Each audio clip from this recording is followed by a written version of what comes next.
Hi, this is Maginoni, and here's another edition of The Good, the Bad, and the Disappointing. First up, the good. We have G.I. Joe number 9. See, and what makes G.I. Joe number 9 so special is you have Roadblock, and he's carrying these really... No, okay, it's not really that. It's Sandman Overture, number 1.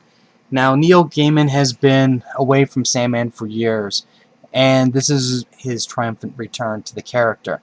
And this is nothing short of spectacular. I mean, J.H. Williams does a fantastic job with the illustrations, and this is a true pleasure to read. Uh, Basically, what's going on is um, you have a foreshadowing of something really bad is going to happen. You have the Dream basically pulling in and making some corrections to some of his creations, and then before he's able to do that, he's pulled away to something that's much more important. That's all the plot I'm really going to give you in this case, because I really don't want to spoil it for the people who do want to read it and haven't had a chance yet. But what I will say about this book is this: as you can see here, the art is just phenomenal. The way the art changes, you know, the style from, you know, like as you can see, like this, where it's like you have so much going on and outside of the panel space, and then it goes to a traditional comic panel. There's a beautiful 2-page spread at the end here, which opens up to reveal something, and it's just, like I said, this is just a fantastic read, and I would highly recommend anybody wanting something a little bit different, something that's not superheroes, to read this.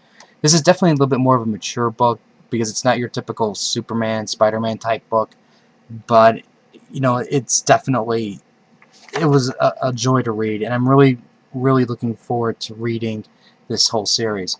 What I also liked is how they kind of gave you important information about some of the characters, like in different parts of the panels. So this way you get an idea of, oh, that's right, that's who this character is, because it's been so long since I've seen them.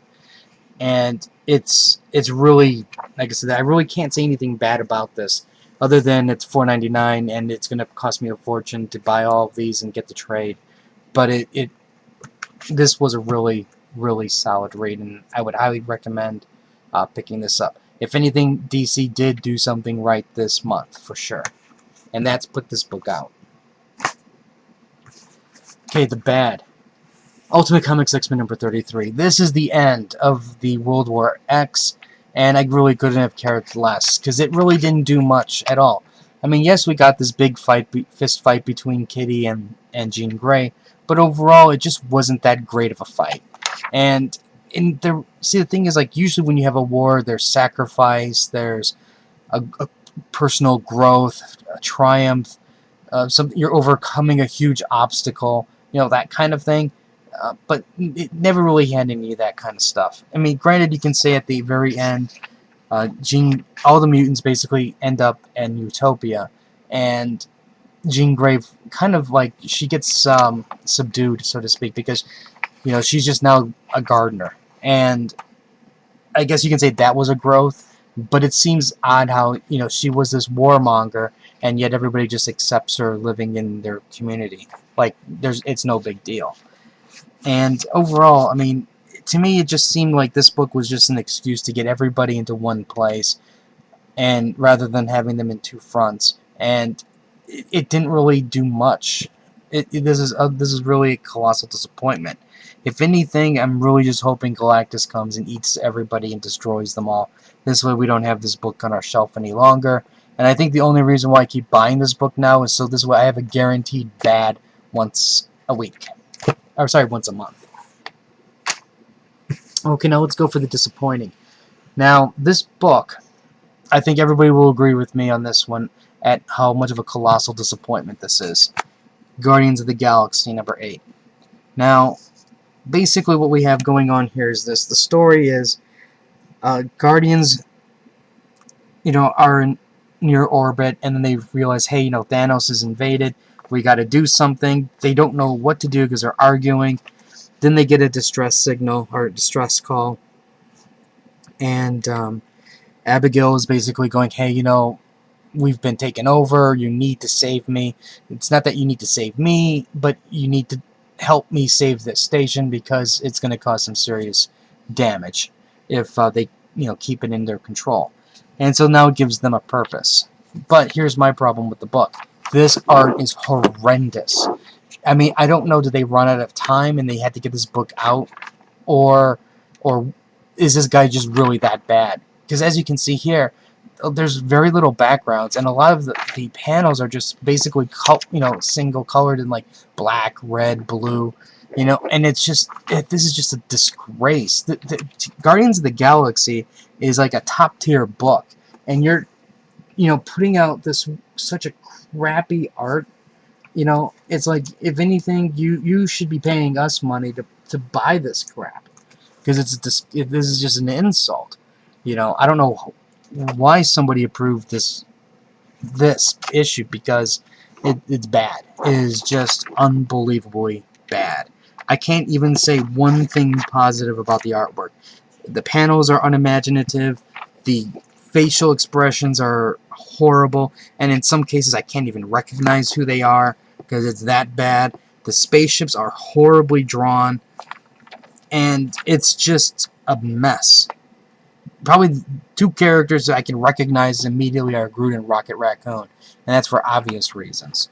Now here is the biggest insult of all time. They have completely rewritten Marvel history, and they cut out Nova completely. See, because if you remember in Thanos Imperative, which I'll show in just a second, but this is what they've done to rewrite history. Gamora tells Peter, we thought, you were dead, Peter Quill. We thought you and you, Drax, had sacrificed yourselves to keep Thanos away from this universe. We mourned you. We celebrated when you found your way back to us. You were trapped in the dead universe with my father, and something happened.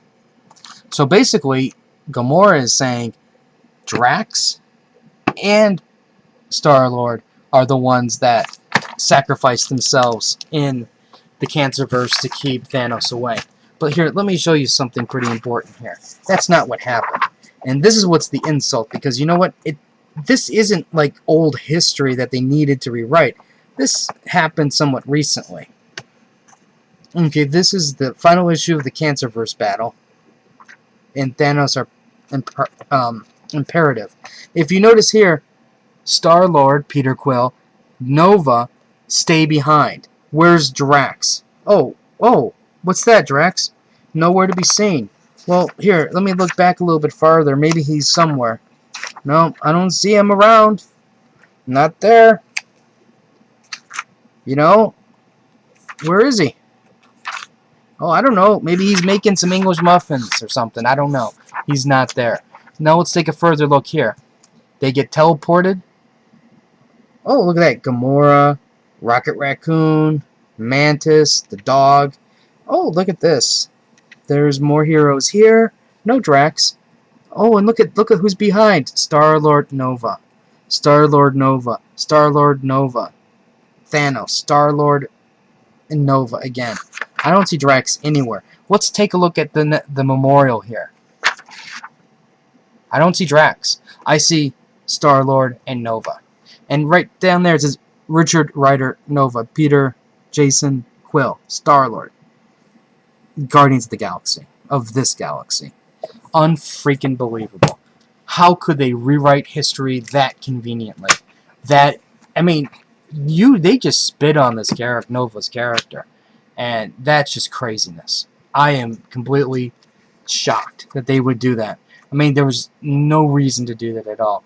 Movie or not, the Nova Centurions are tied into the Guardians movies, so they should have kept Nova tied to this book. And, basically, all of that history of Annihilation and stuff like that is completely now been rewritten because of this. And it's sad. It's a very sad day in the Marvel Universe for doing this crappy stuff like that. Anyways, this is my You know what? I'm going to call it. This is my complete disappointment of the month. Nothing has reached this level of disappointment for me in a long time. Anyways, that's my video. Let me know what your good is. Let me know what your bad. And most importantly, let me know what your disappointment is. I'll have more reviews later. So until next time.